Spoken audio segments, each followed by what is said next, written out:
कृषी मंत्री माणिकराव कोकाटे आणि उपमुख्यमंत्री अजित पवार यांची आज सकाळी भेट होण्याची शक्यता आहे।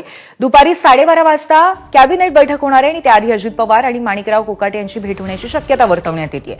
उपमुख्यमंत्री अजित पवार यांनी कृषी मंत्री माणिकराव कोकाटे यांचा राजीनामा न घेतल्यास शेतकऱ्यांना सोबत घेऊन छावा संघटनेच्या वतीने राज्यभर आंदोलन करण्याचा इशारा छावा संघटनेचे प्रदेशाध्यक्ष विजयकुमार घाटगे पाटील यांनी दिला होता।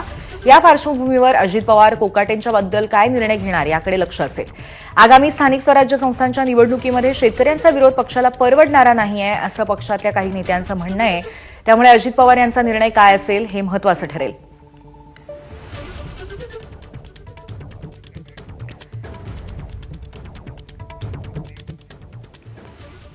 काँग्रेस नेते विजय वडेट्टीवार यांनी या पार्श्वभूमीवरती प्रतिक्रिया दिली, आपण पाहूयात।